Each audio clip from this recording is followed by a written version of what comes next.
What's up, what's up, what's up? It's your boy Domuto. We're back with another video. Today we're watching Saiyan. And I don't know why I said Saiyan. Anyway, we're watching What If Universe 6 and 7 merged. It's part 13.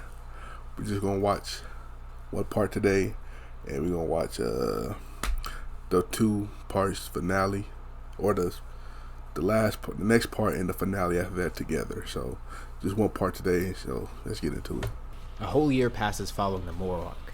Pretty much everything has gone back to normal, thanks to the wish from the Super Dragon Balls. All the prisoners were actually brought back by that wish too, which Beerus and Champa didn't realize when they made it, but it doesn't matter because the Galactic Patrol is still around. Everyone that was freed by Moro is brought back to the prison. The prisoners are kind of surprised that Moro lost, and kind of terrified to see that the Galactic Patrol is linked with the Gods of Destruction somehow. Also, the fact that the Gods of Destruction exist and aren't just rumors. Same with the Super Dragon Balls as well.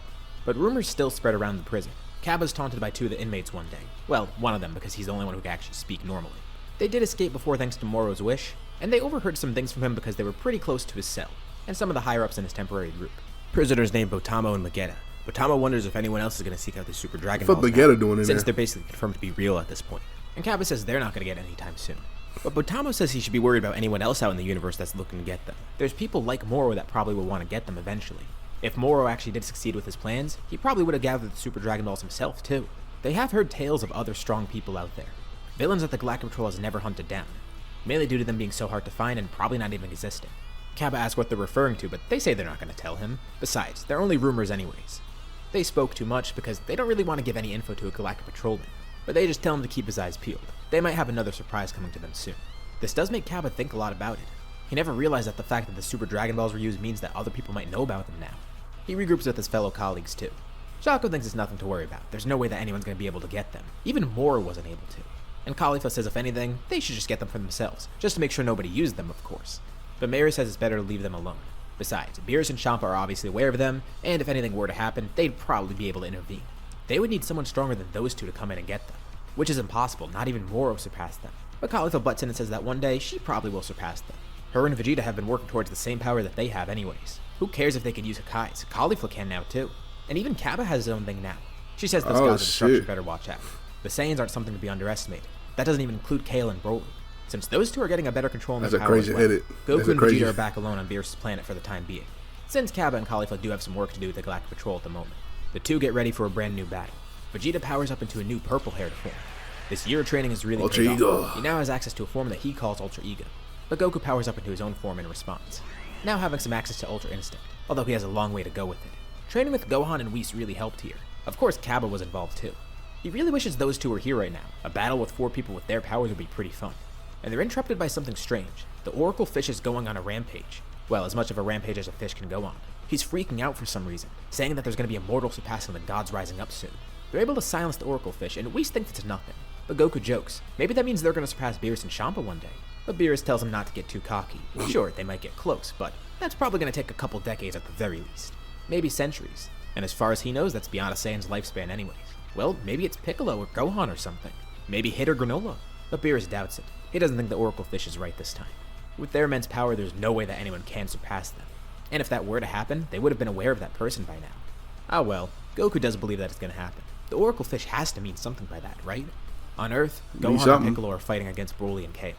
They have full control over their Berserk forms now. So, it's not really fair to call it Berserk anymore. Piccolo's combined the awesome techniques of Ultra Instinct with his orange form, while Gohan simply uses a white-haired Ultra Instinct transformation. Piccolo finds it incredible how different their powers are. Their strength from Ultra Instinct originates from calmness, but Broly and Kale's power comes from anger, and it seems like it's going to stay that way for a while too. He wonders if they'll ever get anything else, but Gohan says it's better to just practice the basics at the moment. They're not average Saiyans. They take a breather after their battle, but Piccolo then has a weird expression on his face, grabbing onto his head, almost as if it's in pain. Gohan asks what's wrong, and Piccolo closes his eyes. He sees a Lord vision Slug. again. Saunel, Pirna, and Nail appear once more. Why are there Namekians in his mind talking to him again? He only sees this during meditation. What are they doing? They tell Piccolo to focus, warning him of a threat, and Piccolo has no clue what they're talking about. He hasn't sensed anything, but he tries to focus as much as he can, trying to sense anything in the entire universe that might be bad. This has never happened to him before. They've never warned him about a threat. But as he focuses, he does feel something, very subtle, but it's there, an evil presence, far away, and he can't tell where it is because it's so far. But nearby it, he senses other familiar powers. That key that he senses, it's Granola.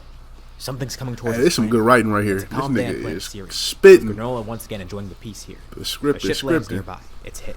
He just got back from another job. He's surprised Frost and Frieza's army are still out there. They're very few and far in between right now, but he's amazed that their influence still lasts to this day.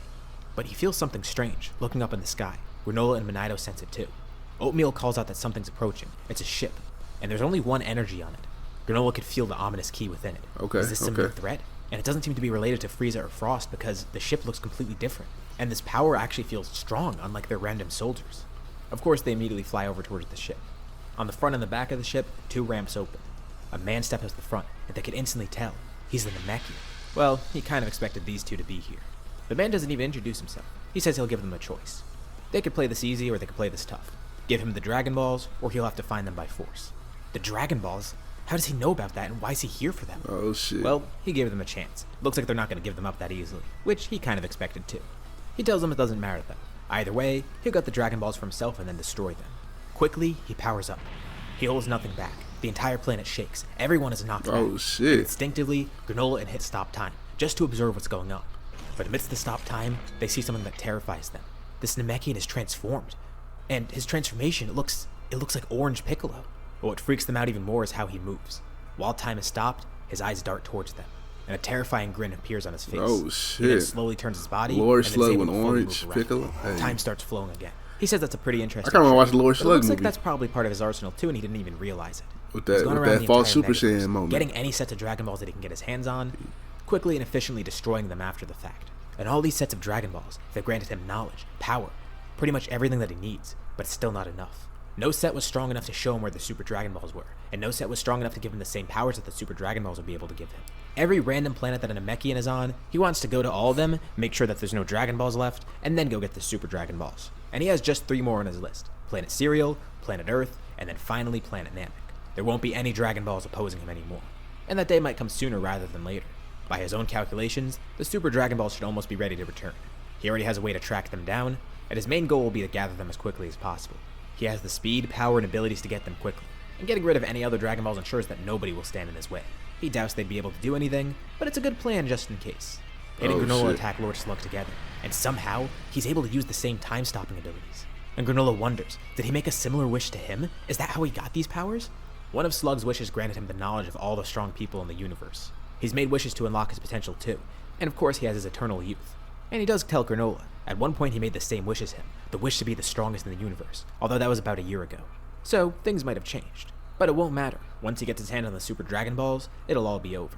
He just needs to tie up these loose ends before he gets them. Oh, shit. And he holds them off pretty well, but amidst their battle, they notice the sky turns dark. Lord Slug starts glowing too, and then the sky returns to normal. His power increases once more. It was kind of an unnecessary wish, but it would be a shame to let a wish go to waste before he destroys the dragon. And he's surprised they didn't notice. But when he exited his ship, Slug split himself into 3, with his 2 clones going to find the 2 Dragon Balls.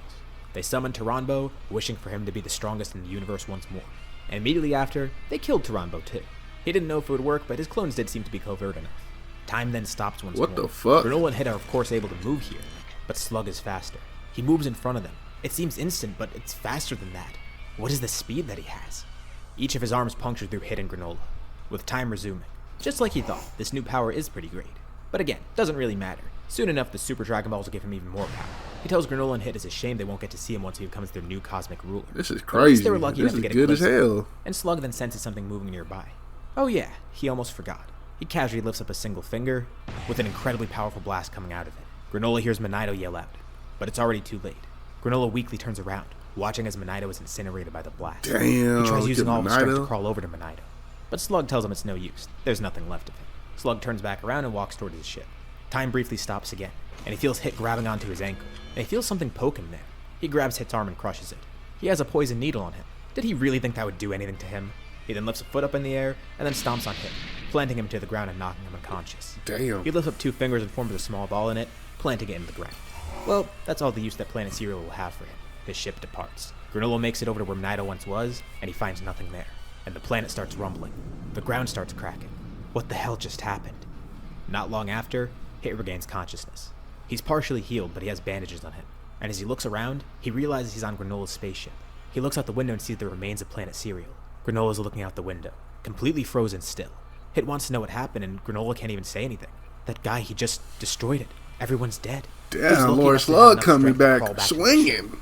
Bringing Hit aboard, There's a That single nigga- Senzu beam that on there that they nigga got from different. Goku before. He split it into two, and that kind of healed their wounds, but they still have a long way to go. Had it not been for that, they would have died. They're lucky they even escaped here. But Monaido and all the inhabitants of Planet Cereal, they're dead. The Dragon Balls there are gone too. Everything he's worked to protect, it's all gone. He clenches his fist. He turns to hit.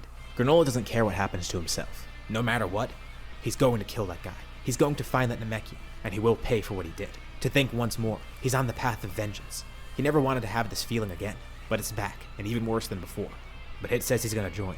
This guy is clearly a threat to everyone. If he just destroys things randomly, who knows what's gonna be next? And he's gonna get the Super Dragon Balls maybe. Is that even possible? And the fact that he chose today to attack, he was laying low until the Super Dragon Balls came back, which is why he's going around today and eliminating everything beforehand. He's gonna get the Super Dragon Balls and power himself up somehow. And by destroying every other set of Dragon Balls, he gets rid of any opposition. Meaning that once he kills someone, they're gonna stay dead for good. There's gonna be no way for them to be revived. Damn. That's why he's destroying everything. They need to do whatever they can to help. Back on Earth, a new threat has recently awakened. A loose end from the android saga. It's an android called Cell, aiming to be perfect, and he has the DNA of all these great fighters here, including Hit and Granola. But unluckily for him, he's easily defeated by Broly and Kale. This is a good first test of their power. Even in his imperfect state, this Cell was pretty strong. And Gohan and Piccolo are pretty impressed. They didn't expect that threat to appear in the first place, and the fact that those two defeated him with ease, it shows that they've really so grown. everything happened a lot Especially sooner? because the android probably had all Or of the later, powers, actually. too. That Imagine if he Cell became took forever. perfect. How bad would that be? But it looks like they don't have to worry about him. Earth has been peaceful for a while, and there's no way that anyone else is going to come here and attack them. Well, hopefully at least. Gohan hears a voice in his head. It's Kaba. He tells them to all come to the Galactic Patrol immediately. He's heard about some threat from Hidden Granola, and it sounds very serious. They need to take action ASAP. Piccolo, Gohan, Kale, and Broly get on a ship, going towards the nearest base. And when they get there, they see that Goku and Vegeta are there as well. And Hit and Granola are going to arrive shortly. Kaba says some weird things have been going on. Apparently some Namekian attacked Planet Cereal. It's destroyed. Granola and Hit barely made it out of there. And apparently this guy might be after the Super Dragon Balls. He also mentions the Galactic Patrol scientists have detected weird movements in space. Ever since Moro died, they've been extra diligent, especially since the prisoners remembered everything, so they knew that other people probably knew about the Super Dragon Balls too. Their lead scientist, Dr. Rhoda, actually had noticed some peculiar things. He's their most brilliant mind. He's the same one who actually helped save Goku from the heart virus, and he's a genius in every aspect. Okay. He briefs everyone too. They've detected strange signatures in space. And the weird thing is, this has only started happening today. Planet-sized structures have been moving. And it's not normal planet movement, it's something impossible, almost like they're being moved by someone. Who's strong enough to move planets and how? There's probably not even a technology that could do that. But what's worse is once he noticed this, they looked into it more. The planets give off a strange energy, almost similar to the Dragon Balls on Earth. shit. Likely they're Super Dragon Balls, the ones that are about to return to functionality soon. And this immediately clicks with Piccolo. Wait, they said it was a Namekian. Do they know the name of him? They say they're not sure, but Granola did mention. When the guy left the planet, he said something about Lord Slug dominating the universe soon. Lord Slug? So that must be him. Apparently he's going to go after the Dragon Balls that are left in the universe, which means Earth and Namek are at risk, the last two planets with Dragon Balls left. Piccolo immediately says they need to split up. He'll station himself on Namek, while another group will go to Earth. Hit and Granola suddenly arrive too, with Granola still fuming. He wants to take action immediately, but Piccolo tells him not to be too rash. They do need to act right away, but they still need to be cautious. But Granola explodes and tells him that they need to go now. And Piccolo says that's what they were planning to do, but he's not surprised that Granola is so agitated right now. And Hit still can't believe what's going on. This is way beyond him. But he tells Piccolo whatever he needs to defeat Lord Slug, he'll help. And Mary says that it seems that Piccolo knows a little bit about this guy, and he explains how he does know. But he didn't expect Lord Slug to actually be a threat soon. He thought it was just a random tale that the Namekian has told him.